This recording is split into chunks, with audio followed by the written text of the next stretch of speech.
Good afternoon. My name is Dawson Spencer. I work for the Department of Public Safety in North Carolina in the Office of Policy and Strategic Planning. Today I'll be reading Curious George Rides a Bike. Let's get started. This is George. He lived with his friend, the man with a yellow hat. He was a good little monkey and always very curious. This morning, George was curious the moment he woke up because he knew it was a special day.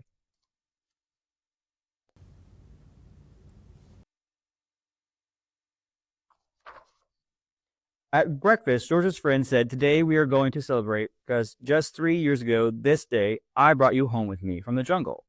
So tonight, I'll take you to the animal show. But first, I have a surprise for you." He took George out to the yard where he opened a big box where it was standing. George was very curious.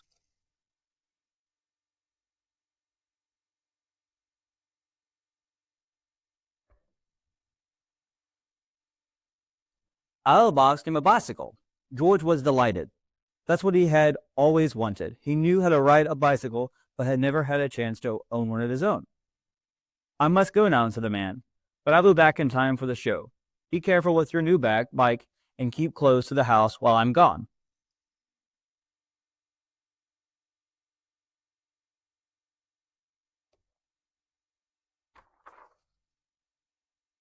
George could ride very well. He could even do all sorts of tricks. Monkeys are good at that. For instance, he could ride this way, with both hands on the handlebars, and he could ride this way, like a cowboy on a wild bronco.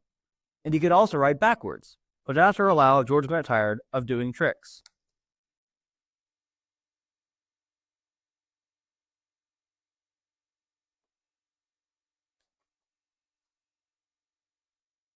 And went out into the street. The newsboy was passing by with his big bag full of papers. "It's a fine bike you have there," he said to George. "How would you like to help me deliver the papers?" He handed George the bag and told him to do one side of the street first and then turn back into the other side. George was very proud, and as he rode off with the bag,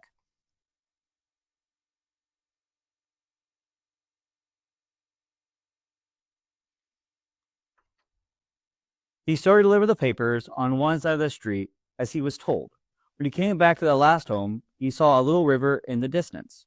George was curious. He wanted to know what the river was like. So instead of turning back to deliver the rest of the papers, he just went on.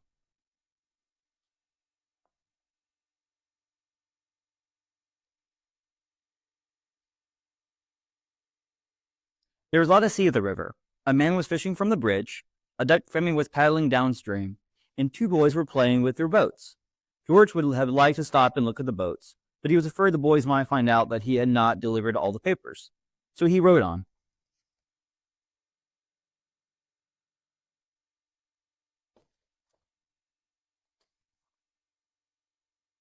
While riding along, George kept thinking of the boat all this time.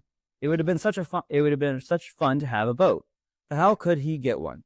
He thought, and then he had an idea. He got off the bicycle, took a newspaper out of the bag, and began to fold it. First, he folded down the corners like this.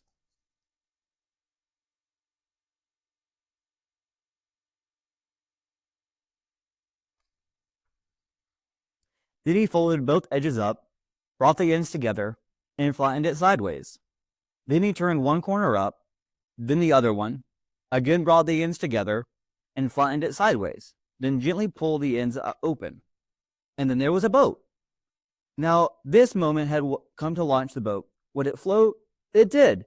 So George decided to make some more boats. Finally, he had used up all the papers and made some boats that he could not count them. A whole fleet.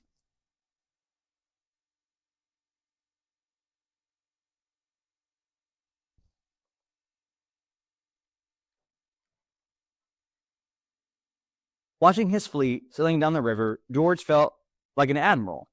But watching his fleet, he forgot to watch where they were going, or where he was going.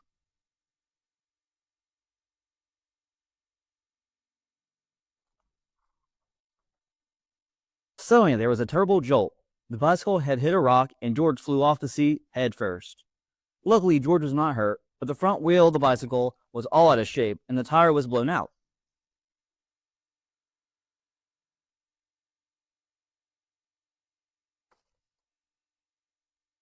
George tried to ride the bicycle, but of course it wouldn't go. So he started carrying it, but soon it got too heavy. George did not know what to do. His new bike was spoiled and the newspapers were gone. He wished he had just listened to his friend and kept close to the house. Now he stood there and cried. Suddenly his face brightened. Why? He had forgotten that he could ride on one wheel. He tried it and it worked. And he started out again and he saw something.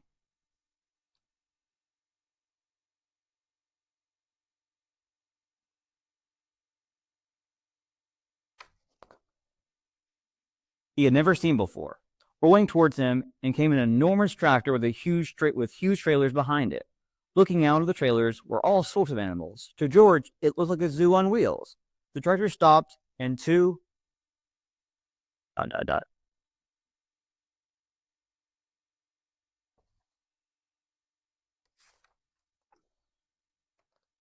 Men jumped out. Well, said one of the men. A little monkey who can ride a bike. Rotho fashion. We can use in our animal show tonight. I am the director of the show, and this is Bob. He straightened up the wheel and fixed the flat in no time, and will take you to another place where the show is going to be. So the three of them got into the cab and drove off. Maybe you could play a fanfare while you ride your bike in the show, the director said. I have a bugle for you right here, and later on you'll get a green coat and a cap just like Bob's.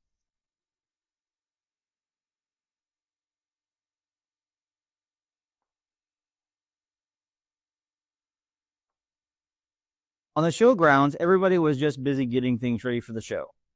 I must do some work now, said the director. Meanwhile, you can have a look around and get acquainted with all the other animals. But you must not feed them, especially the ostrich, because he will eat anything and might get very sick afterwards.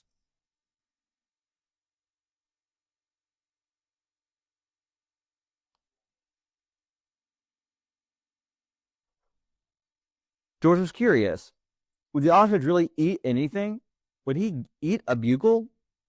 Or would he? George went a little closer to the edge of the cage, and before he knew it, the ostrich had snatched the bugle and tried to swallow it. But the bugle was hard to swallow, even for an ostrich. It got stuck in his throat. Funny sounds came out of the bugle as the ostrich was struggling with it. All his face turned blue. George was frightened.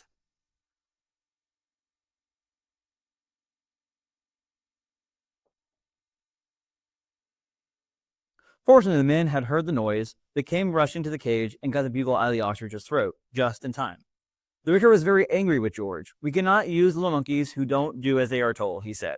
Of course, you cannot take part in the show now. We will have to send you home. George had to sit on the bench all by himself, and nobody ever looked at him. He was terribly sorry for what he had done, but now it was too late. He had spoiled everything. Just kidding.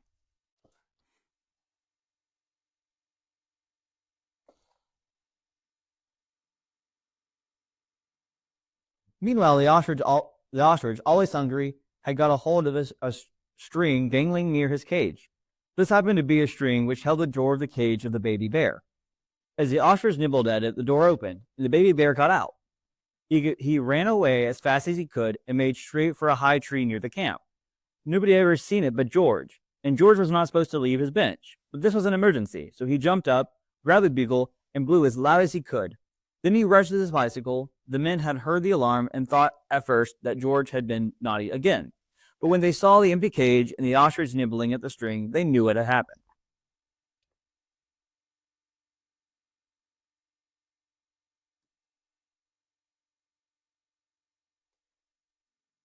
George raced to the tree, far ahead of the men.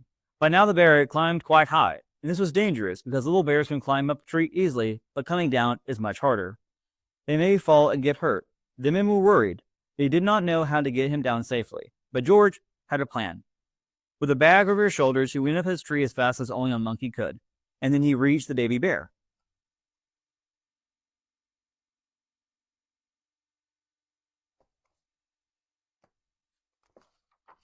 He put him in the bag and carefully let him down so that the men could safely catch him. Everybody cheered when George had come down from the tree. You are a brave little monkey, said the director. You saved the baby bear's life. Now you'll get your coat back, and of course you may ride your bike and play bugle in the show.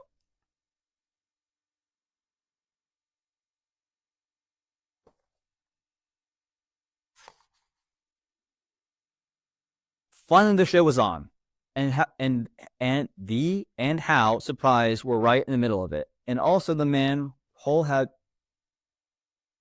I apologize. Finally, the show was on. The whole town had come to see it, and how surprised they were to discover George on his bike, right in the middle of it. The newsboy was there too, and also the man with a yellow hat.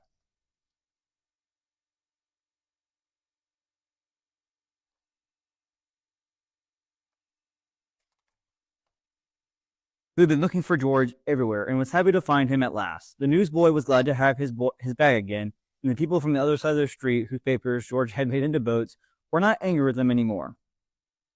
When the time had come for George to say goodbye, the director let him keep the coat and the cap and the bugle, and then George and his friend got into the car and went.